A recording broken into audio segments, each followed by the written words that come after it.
अब हम next topic मध्यकालीन भारत का प्रारंभ करते हैं। मुगल काल जो सबसे इम्पोर्टेंट होने वाला है मध्यकालीन भारत में। और मुगल पीरियड 1526 से स्टार्ट होता है और अंग्रेज़ों के आने तक रहता है। 1857 तक इसका प्रभुत्व रहता है। तो 1526 से 1857 के बीच तक का काल मुगल पीरियड रहता है और ये मध्यकालीन भारत का लास्ट पीरियड होते हैं। लास्ट एक शासक के रूप में ये साम्राज्य के रूप में मुगल एम्पायर रहते हैं।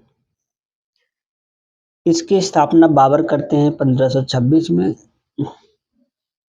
इनमें मुख्यतः 6 रूलर्स आते हैं। जैसे बाबर का टाइम पीरियड बहुत छोटा रहता है, 1526 से 1530 के बीच में। उसके बाद उसका पुत्र आता है हुमायूं, 1530 से 40 के बीच में।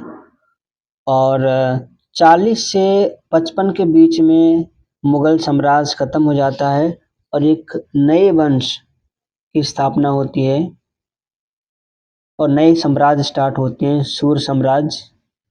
और इसके संस्थापक होते हैं शेरशाह सूरी। तो बीच में कुछ वर्षों के लिए 1540 से 1555 के बीच में सूर्य डायनेस्टी इंडिया पर राज करता है, लेकिन दोबारा से 1555 में मुगल एम्पायर इस्टेब्लिश होता है। तो हुमायूं 1530 से 40 के बीच में और फिर 1555 से 1556 के बीच में हुमायूं का शासन काल रहता है। फिर उसका पुत्र आता है अकबर 1556 से 1556 से 1605 के बीच में, जो सबसे ज़्यादा शक्तिशाली होता है। फिर जहांगीर आता है 1605 से 1627 के बीच में और उसके बाद शाहजहां 1628 से 1658 AD के बीच में। और लास्ट प्रभावकारी शासक होते हैं मुगल साम्राज्य के औरंगजेब 1658 से 1707 में। उसके बाद लेटर मुगल पीरियड प्रारंभ हो जाता है, जिसकी हम चर्चा बाद में करेंगे। लेकिन मुख्यतः मुगल पीरियड में ये 6 रूलर्स ज़्यादा इम्पोर्टेंट रहे हैं। लेटर मुगल्स बाद वाले जो मुगल हैं औरंगजेब के बाद, वो काफ़ी कमज़ोर थे और उसमें उस समय अंग्रेज़ों का ज़्यादा प्रभुत्व था। तो मुगल पीरियड मुख्यतः औरंगजेब तक ही प्रभावशाली रहा है। तो सबसे पहले हम स्टार्ट करते हैं बाबर की। तो मुगल रूल का स्थापना इंडिया में बाबर ने किया था 1526 में। जहाँ तक बाबर की बात करें तो बाबर तैमूर और चंगेज़ खान के वंशज हैं। तैमूर का इसलिए क्योंकि उसके पिता उस साइड से थे और चंगेज़ का इसलिए क्योंकि उसकी मम्मी चंगेज़ खान के वंशज से थी। तो दोनों का मिला जुला वंशज था बाबर का। बाबर ने इब्राहिम लोदी को पानीपत के प्रथम युद्ध जो हुआ था 1526 में, उसको हरा करके, इब्राहिम लोदी को हरा करके दिल्ली सल्तनत का अंत करता है और एक नए साम्राज्य मुगल साम्राज्य की स्थापना करता है। और मुगल वंश इस तरह से प्रारंभ होते हैं और ब्रिटिश रूल तक ये स्थापित रहता है 1857 तक।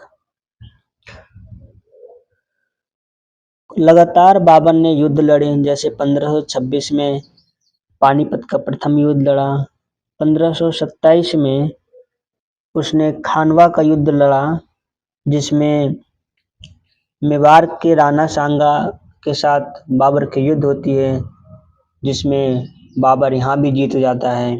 फिर 1528 में चंदेरी का युद्ध होता है, इसमें बाबर ने चंदेरी के राजा मेदिनी राय को हराता है। और 1529 में घाघरा का युद्ध होता है, जिसमें बाबर ने मोहम्मद लोदी को हराता है। मोहम्मद लोदी इब्राहिम लोदी का चाचा होता है, उसी को हराता है। और 1530 उसका अंतिम टाइम आता है, आगरा में उसकी मृत्यु हो जाती है और उसका जो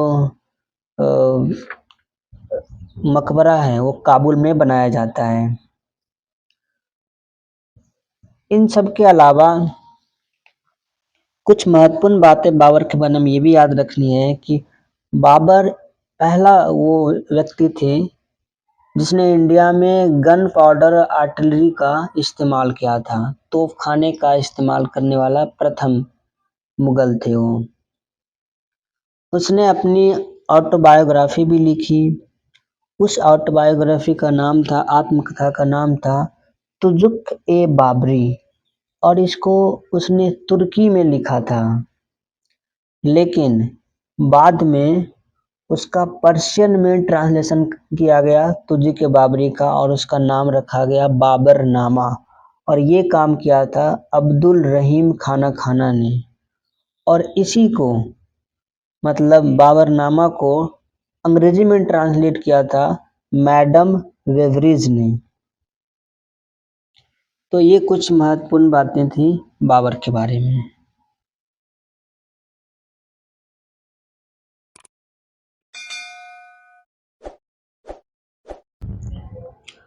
दूसरा टॉपिक हम देखते हैं मुगल काल का। दूसरे शासक आते हैं बाबर के बाद हुमायूं, जिसका टाइम पीरियड रहता है 1530 से 1540 के बीच में पहली दफा। क्योंकि दूसरी बार 1540 के बाद इसकी हार हो जाती है और यहाँ पर सूर डायनेस्टी का स्थापना हो जाता है। देखते हैं one by one.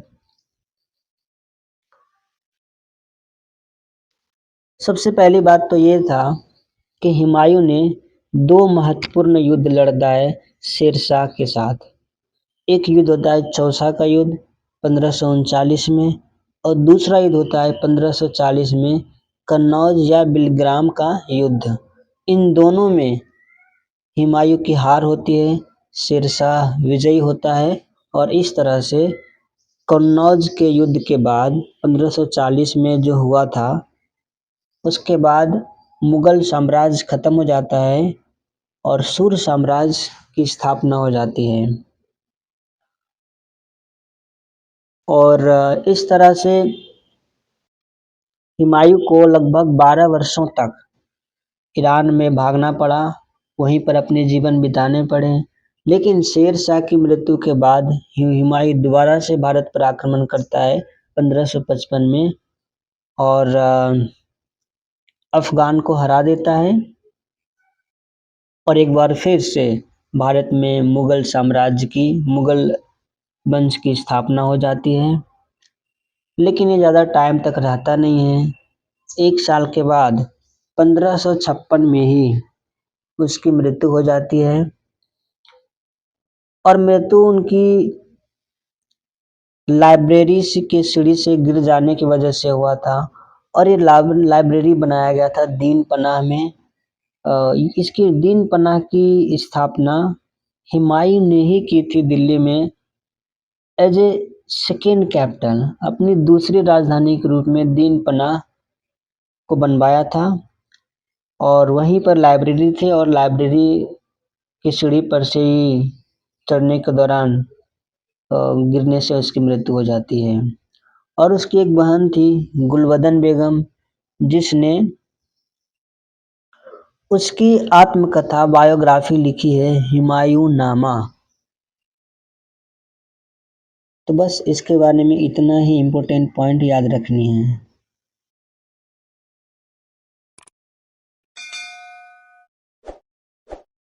Next topic देखते हैं अकबर, जिसका शासन काल रहा है 1556 से 1605 एडी के बीच में।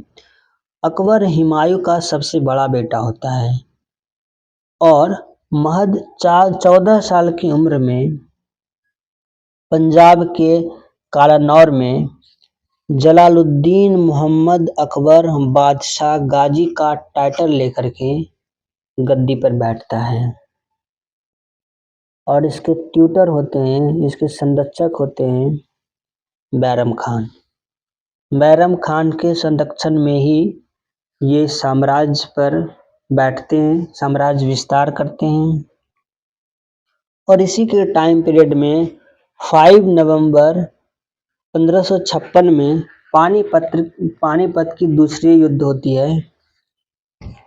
पानीपत की लड़ाई अकबर की सेना और हेमू के बीच में होता है।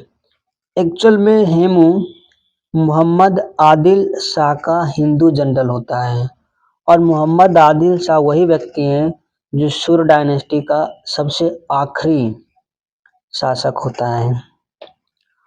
जब हेमू और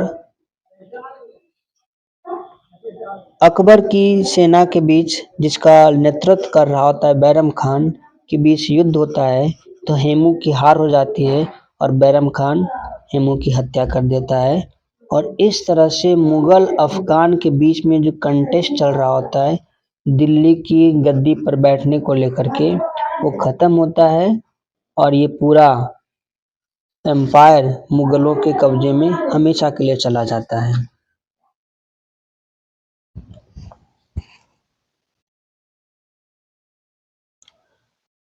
अकबर ने 4 साल के बाद, मतलब 1560 में, जब वो 18 साल के हो गए तो बैरम खान की रीजेंसी को अंत करता है। बैरम खान को आज़ाद करता है और पूरे साम्राज्य का शासन प्रारंभ कर देता है। लेकिन 1560 से 1562 के बीच में 2 साल तक वो महामंगा और आदम खान के इन्फ्लुएंस में रहता है। अतः इस टाइम पीरियड को पेटीकोट गवर्नमेंट कहते हैं। अकबर ने राजपूताना के ऊपर विजय प्राप्त करने की काफ़ी कोशिश की और इसके लिए उसने काफ़ी कोशिश ये भी किया कि राजपूताना किंग को अपनी ओर किया जाए और मुगल सर्विस में डाला जाए और उन्हें मुगल नोबिलिटी की तरह ही उनको ट्रीट किया गया ताकि उसका सम्मान बना रहे। इसके लिए उसने आमेर के शासक भारमल या बिहारी मल की बेटी हरकाबाई से शादी करता है, जो जोधाबाई के नाम से सीरियल में ज़्यादा फेमस है और ये शादी 1562 को होती है। अकबर ने अपनी सेकुलर पॉलिसी को अपनाता है हिंदुओं के प्रति और ज़्यादातर राजपूताना किंग इसकी सुपरमेसी को रिकॉग्नाइज करता है, सिर्फ राणा प्रताप सिंह को छोड़ करके। राणा प्रताप सिंह और उसके बेटे अमर सिंह, इन दोनों ने स्पेशली अकबर की सुपरमेसी को रिकॉग्नाइज नहीं किया। एक्चुअल में राणा प्रताप मेवाड़ के राजपूतान सिसोदिया राजपूता थे जिसकी राजधानी चित्तौड़ हुआ करती थी। इसी क्रम में बैटल ऑफ हल्दी घाटी होती है 1576 में। अकबर की सेना और राणा प्रताप के बीच में।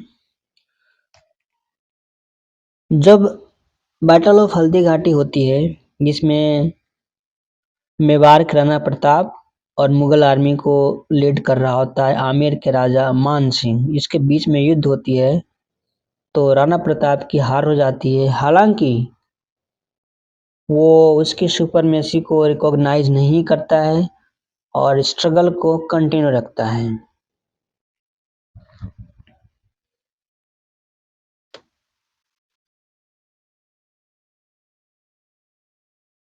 अकबर ने एक न्यू रिलीजन को प्रोक्लाइम करता है 1581-82 के टाइम पीरियड में और उस नए धर्म का नाम रखता है दीन ए इलाही। तो दीन ए इलाही को इंट्रोड्यूस करने का श्रेय अकबर को जाता है और इस धर्म की खास बात ये थी कि जो अन्य धर्म है, बहुत सारे धर्म हैं जैसे हिंदू, इस्लाम, जैनिज्म, क्रिश्चियनिटी, इन सब की अच्छी अच्छी बातों को इस रिलीजन में डालता है दीन इलाही में और साथ में ही इसने मोहम्मद प्रोफेट को रिकॉग्नाइज नहीं करता है, कोई जगह नहीं देता है इस धर्म में।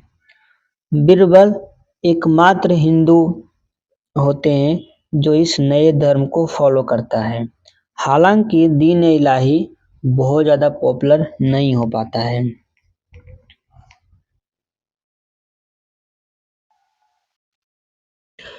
अकबर ने काफ़ी निर्माण कार्य भी किए हैं, जैसे फतेहपुर सिकरी, आगरा का किला, लाहौर का किला, इलाहाबाद का किला, हुमायूं का मकबरा आदि।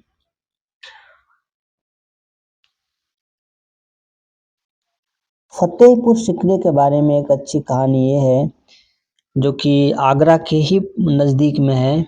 आगरा के पास फतेहपुर सिकरी की स्थापना का एक अलग सी कहानी है। ऐसा कहा जाता है कि अकबर को लंबे समय तक पुत्र की प्राप्ति नहीं हुई थी, इसलिए उसने शेख सलीम चिश्ती से आशीर्वाद प्राप्त किया, जो कि एक सूफी संत थे, और उसको एक पुत्र प्राप्त हुआ जिसका नाम सलीम या शेखू बाबा रखा गया, जो बाद में जहांगीर के नाम से प्रसिद्ध होता है। और इसी के सम्मान में, सलीम चिश्ती के सम्मान में, अकबर ने अपने दरबार आगरा से फतेहपुर सिकरी शिफ्ट करता है। अकबर के दरबार में नवरत्न भी हुए हैं, जैसे पहला था बीरबल एडमिनिस्ट्रेटर के रूप में, दूसरा अबुल फजल स्कॉलर्स एंड स्टेट्समैन थे, तीसरा फैजी ये भी स्कॉलर एंड स्टेट्समैन थे और ये अबुल फजल के भाई था, और चौथा थे टोडरमल जो फाइनेंस मिनिस्टर था अकबर के टाइम पीरियड में, और टोडरमल ने ही काफ़ी इकोनॉमिक सुधार किए, और इसी में एक दहशाला बंदोबस्त या जब्ती कहते हैं, इसको इंट्रोड्यूस करने का श्रेय टोडरमल को ही जाता है अकबर के टाइम पीरियड में। 5 बार नवरत्न होते हैं भगवान दास, जो कि भारमल के बेटे होते हैं और ये मनसबदार के पद पर होते हैं, और छठवा होता है मान सिंह, ये भी मनसबदार होते हैं और भारमल के पोता होता है। सातवां तानसेन जो कि म्यूजिशियन होते हैं। आठवां अब्दुल रहीम खान खाना, ये हिंदी पोएट होते हैं। और नौवां मुल्ला दो प्याजा। अकबर के टाइम पीरियड में ही तुलसीदास रहते हैं, उसका टाइम पीरियड, तुलसीदास का टाइम पीरियड अकबर के टाइम पीरियड में ही है, जिसने रामचरित मानस की रचना की थी। जब अकबर की मृत्यु होती है तो आगरा के पास सिकंदरा में उसे दफनाया जाता है। जहाँ तक अकबर की बात करें तो अकबर के बारे में कहा जाता है कि वो भारत में मुगल एम्पायर का रियल फाउंडर हैं, और अकबर फर्स्ट मुगल रूलर थे जिसने पॉलिटिक्स से धर्म को अलग रखा। 1586 में बीरबल की मृत्यु हो जाती है। एक युद्ध होता है यूसुफजाई ट्राइब के साथ, उसमें इसकी हत्या कर दी जाती है। और 1601 में सर वीर सिंह बुंदेला के द्वारा अबुल फजल की हत्या कर दी जाती है। अकबर ने मुगल इंडिया को एक ऑफिशियल लैंग्वेज भी दिया और उसका नाम था पर्शियन। एक बार हम क्विक रिव्यू कर लेते हैं एक टाइम पीरियड का जो अकबर के टाइम में हुआ है। जैसे 1563 में अकबर ने पिलग्रिमेज टैक्स यात्रा, जो धर्म यात्रा के लिए, तीर्थ यात्रा के लिए जाते हैं, उस पर जो टैक्स लगते थे उसे ख़त्म कर दिया। अगले ही साल 1564 में उसने जजिया जो कर लगते थे हिंदुओं पर, उसे ख़त्म कर दिया। 1571 में फतेहपुर सिकरी की स्थापना करता है और 1574 में एक नया सिस्टम इंट्रोड्यूस करता है जिसको बोलते हैं मनसबदारी सिस्टम। तो मनसबदारी सिस्टम को इंट्रोड्यूस करने का श्रेय अकबर को जाता है। इसके अलावा उसने इबादत खाना की भी स्थापना की 1575 में। और 1581-82 में उसने दीन ए इलाही एक नया धर्म प्रारंभ किया। 1584 में इलाही संवत एक कैलेंडर जारी करता है और 1587 में इलाही गज को भी इंट्रोड्यूस करता है। तो इस तरह से हमने कुछ महत्वपूर्ण बातें अकबर के बारे में जान लिए हैं।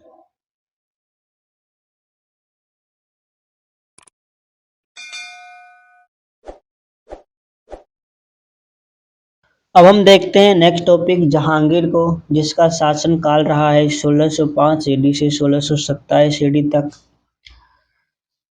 ये अकबर के पुत्र हैं सलीम। 1605 में अकबर की मृत्यु के बाद ये गद्दी पर बैठता है। इसके बारे में एक अच्छी बात है कि ये जस्टिस के लिए बहुत जाने जाते थे। चैन ऑफ जस्टिस की स्थापना इसने आगरा के किले में कराई थी ताकि सबको न्याय मिल सके। तो न्याय के मामले में बहुत इसके नाम थे। तो he is known for his strict administration of justice.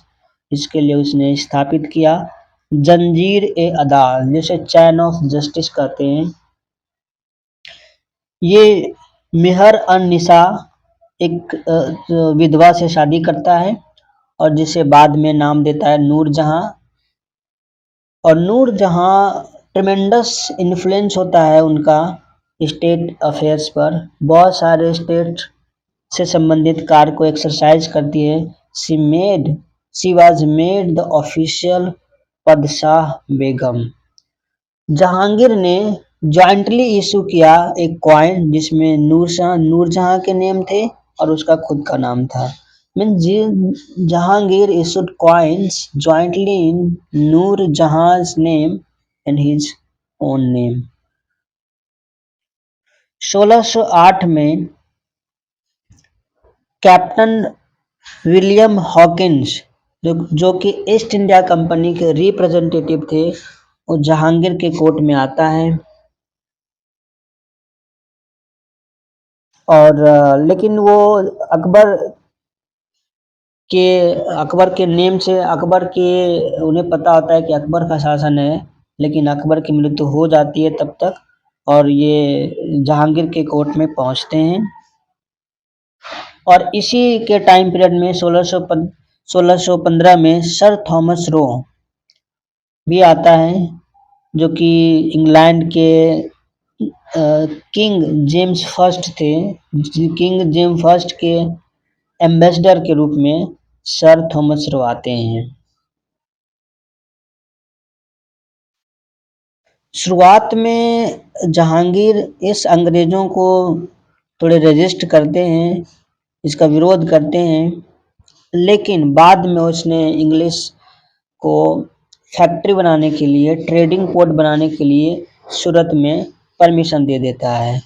तो जहांगीर के परमिशन से ही ट्रेडिंग पोर्ट सूरत में बनता है अंग्रेजों का।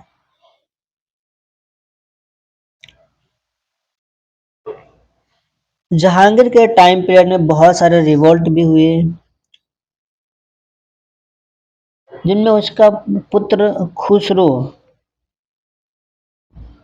जिसने फिफ्थ सिख गुरु अर्जुन देव के साथ जाकर मिला और अर्जुन देव जो कि 5वें सिख गुरु थे, उसकी हत्या जहांगीर ने करवाई।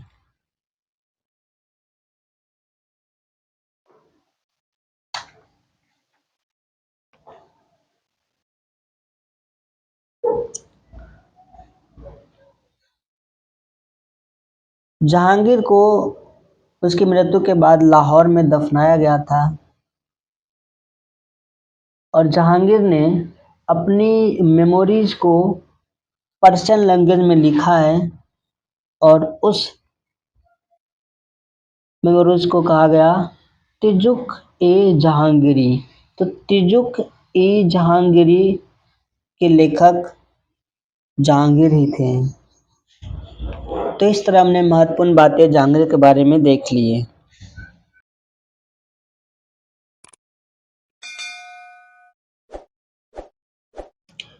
अब हम देखते हैं नेक्स्ट टॉपिक, शाहजहां, जिसका टाइम पीरियड रहा है 1628 से 1658 ईडी के बीच में। शाहजहां खुर्रम के नाम से जाने जाते थे, जो कि जहांगीर के पुत्र थे। शाहजहां अपनी डेक्कन और फॉरेन पॉलिसी के लिए जाने जाते थे। इसके शासन गद्दी पर बैठने के महज 3 साल के बाद ही इसकी पत्नी मुमताज महल, जिसका ओरिजिनल नाम था अर्जुमंद बानो, उसकी मृत्यु हो जाती है 1631 में। और इसकी याद में उसने आगरा में ताजमहल का निर्माण कराना प्रारंभ करता है 1632 में, और 53 में जाकर कंप्लीट होता है। तो 1632 से 1653 के बीच में आगरा में ताजमहल का निर्माण कराता है। 1631-32 में इसने पुर्तगालियों को भी हराता है। इसके अलावा डेक्कन में बीजापुर गोलकुंडा को भी हराता है।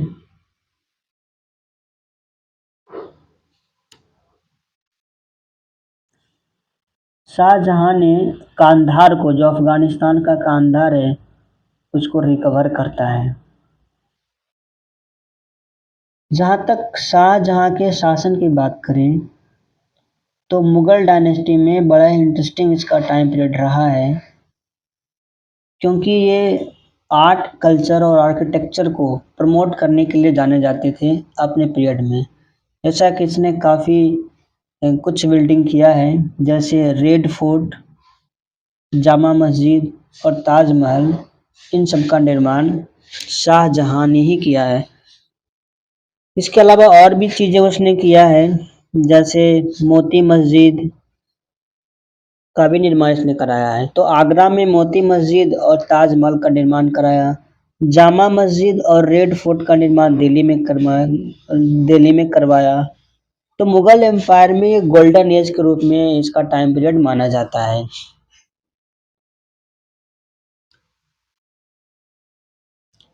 जब इसकी मृत्यु हो जाती है तो दिल्ली, ये आगरा में ताजमहल में इसको दफना दिया जाता है। और इसकी मृत्यु का जो पूरा पूरा वजह बनता है इसका पुत्र औरंगज़ेब। औरंगज़ेब एक्चुअली में शाहजहां को जेल में बंद कर देता है आगरा के किले में, और वहीं पर इसकी मृत्यु हो जाती है।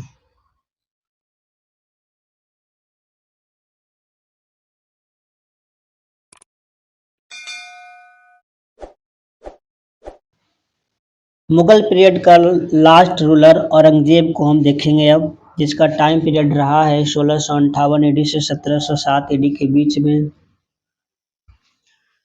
ये काफ़ी युद्ध जीते हैं और इसकी शुरुआत अपने पिता और भाई से ही करता है।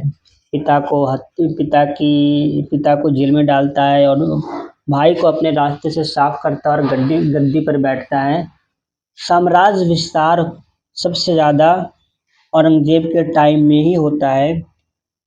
इसने बीजापुर गोलकुंडा को अपने कब्जे में कर लेता है, और इस तरह से आप कह सकते हो कि मुगल का जो विजयी रथ है क्लाइमेक्स तक, सबसे हाईएस्ट पोजीशन तक इसी के शासनकाल में आता है।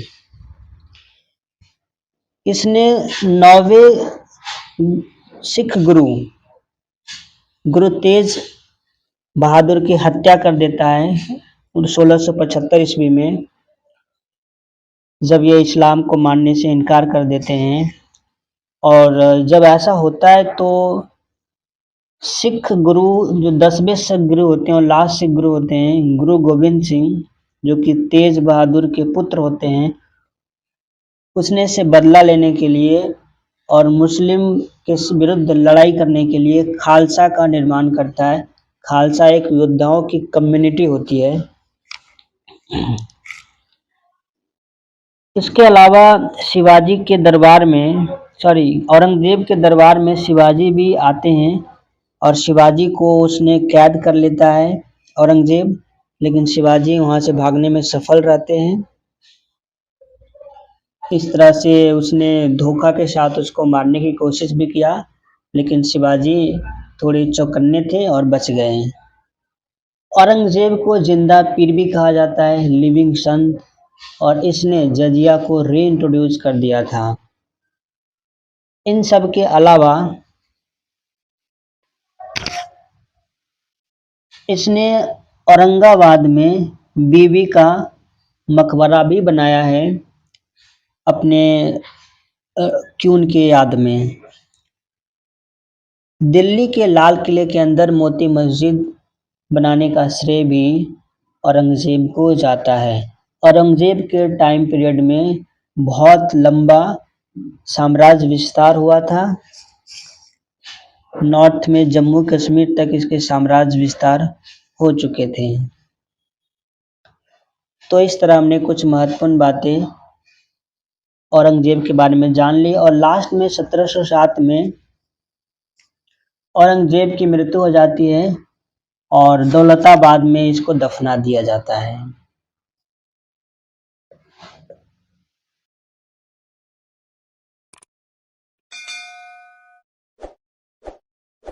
मुगल काल के बाद मध्यकालीन भारत का अंत हो जाता है। वन बाय पहले देखते हैं, और इसके अंदर ये भी देखेंगे कैसे लेटर मुगल डिक्लाइन हो जाता है और धीरे धीरे इसका अंत हो जाता है और अंग्रेजों का प्रभुत्व धीरे धीरे बढ़ने लग जाता है। लेटर मुगल का टाइम पीरियड रहता है 1707 से 1857 एडी के बीच में, लेकिन ये नाम मात्र ही रहते हैं।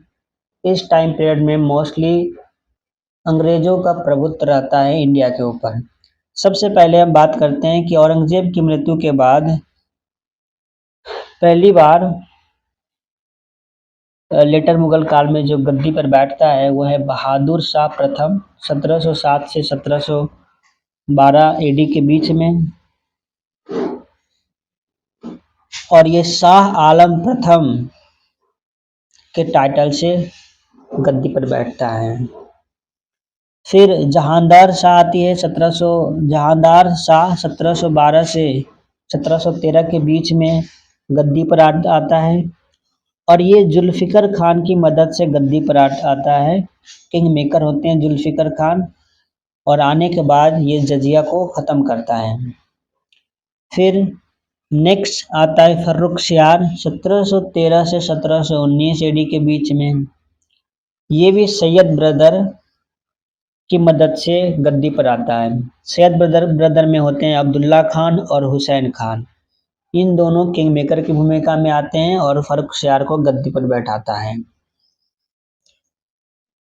नेक्स्ट आता है मोहम्मद शाह रंगीला 1719 से 1748 के बीच में, और इसी के टाइम पीरियड में 1738 से 39 के बीच में नादिर शाह ने इंडिया पर आक्रमण किया था और तख्त ए ताज मतलब पिकॉक थ्रोन, म्यूर सिंहासन को लूट करके चला गया था।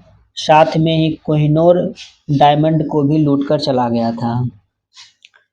नेक्स्ट है अहमद शाह 1748 से 1754 के बीच में, और इस टाइम पीरियड में नादिर शाह के जो जनरल थे अहमद शाह अब्दाली, उसने आक्रमण किया था मुगलों के ऊपर।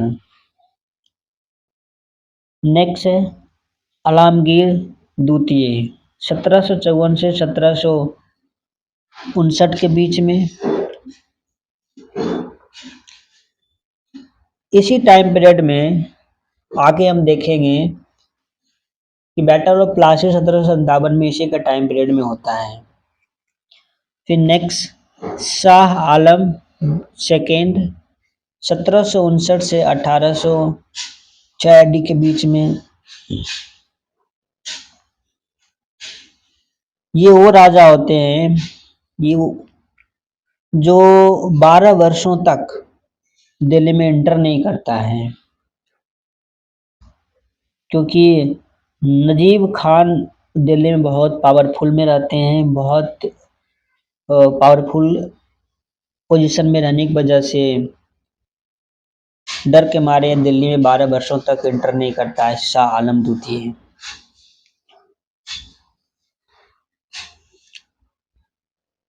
फिर आता है अकबर द्वितीय का टाइम पीरियड 1806 से 1837 के बीच में, और ये ईस्ट इंडिया कंपनी का मात्र पेंशनर बनकर रह जाता है।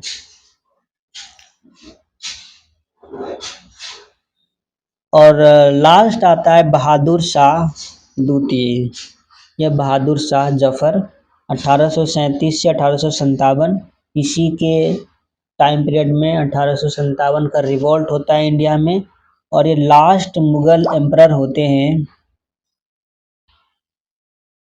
और 1857 के रिवॉल्ट में इसको पकड़ करके इसको रंगून भेज दिया जाता है। रंगून मतलब आज के जो म्यांमार हैं, बर्मा, वहाँ भेज दिया जाता है 1858 में, और 1862 में इसकी मृत्यु वहीं पर हो जाती है।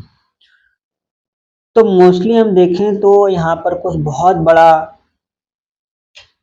इसका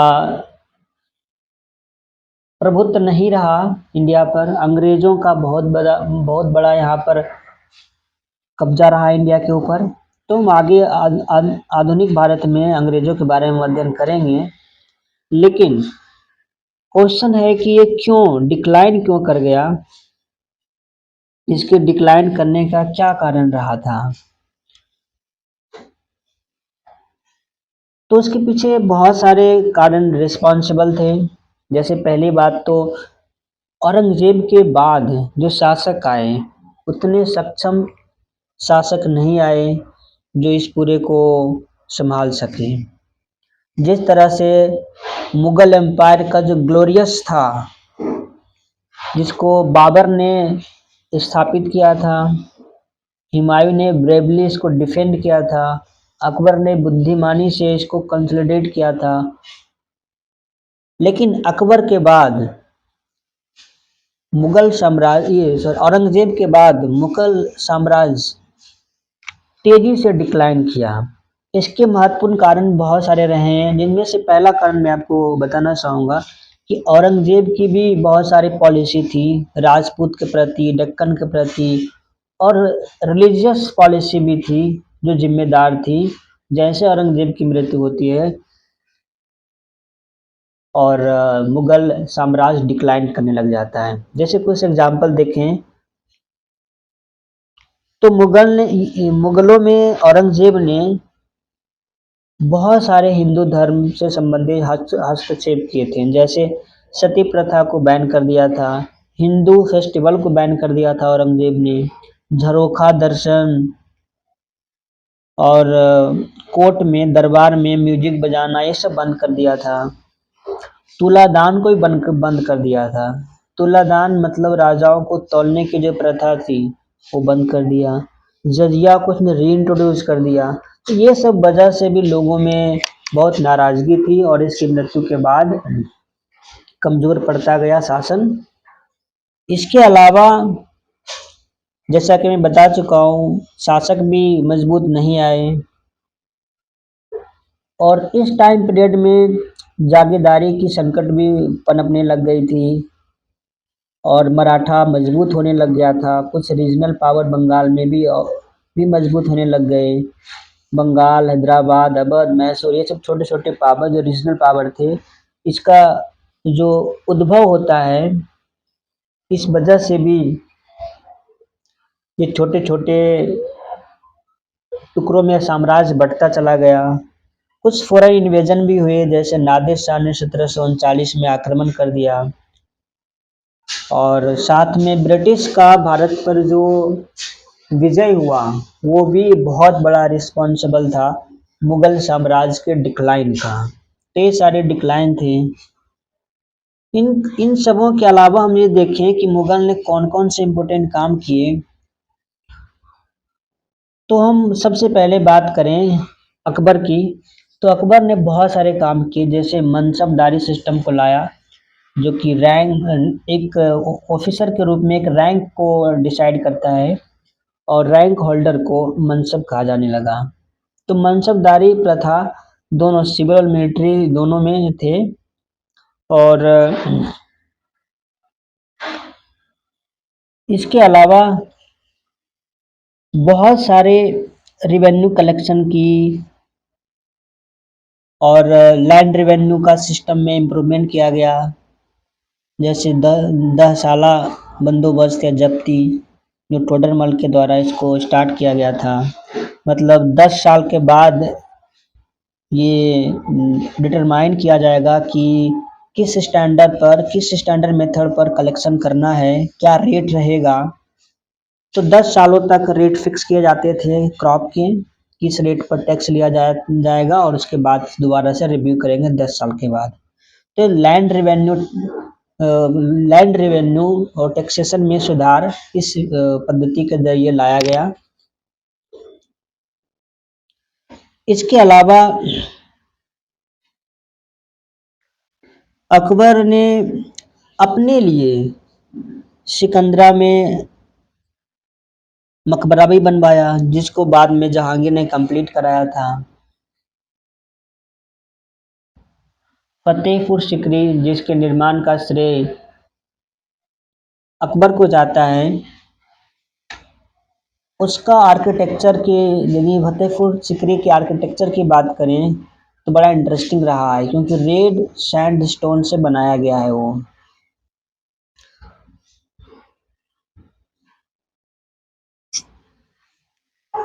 इन सबों के अलावा मुगल कल्चर की बात करें तो मुगल कल्चर में हुमायूं के मकबरा का निर्माण उसकी विधवा हाजी बेगम ने किया था।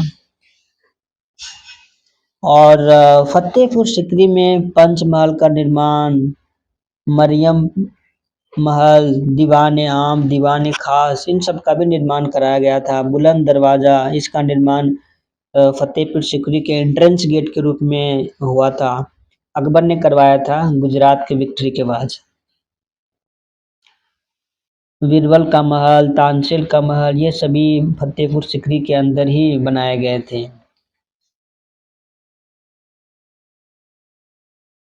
इनके अलावा जहांगीर की हम बात करें तो जहांगीर ने रेड सैंडस्टोन के बजाय उसने मार्बल का इस्तेमाल किया और पेट्रा ड्यूरा का इस्तेमाल उसने डेकोरेटिव पर्पस के लिए किया।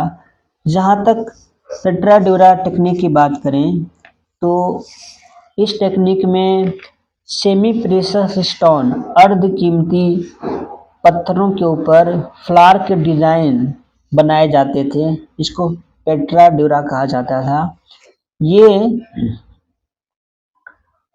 ये पहली बार जो फर्स्ट यूज हुआ था पेट्रा ड्यूरा का, आगरा में हुआ था नूरजहां के द्वारा, और ये मार्बल के बनाए गए थे। जहांगीर ने मोती मस्जिद का भी निर्माण किया लाहौर में।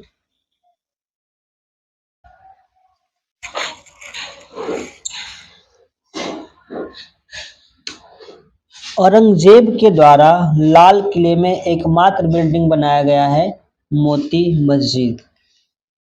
ये जहांगीर का मोती मस्जिद अलग है लाहौर वाला, और औरंगजेब ने लाल किले के अंदर बनाया है मोती मस्जिद। इसके अलावा औरंगजेब का एकमात्र जो मोनूमेंट है जो औरंगजेब से एसोसिएटेड है, बीबी का मकबरा, जो कि उसकी बीबी रबिया अद दौरा का मकबरा है, जो औरंगाबाद में बनाई गई थी। इन सबों के अलावा कुछ इम्पोर्टेंट पॉइंट ये भी है कि एक कुछ बुक के नाम याद कर लेते हैं। जैसे हुमायूं नामा को लिखा था गुलबदन बेगम ने, अकबर नामा को लिखा था अबुल फजल ने, आईने अकबरी को लिखा था अबुल फजल ने।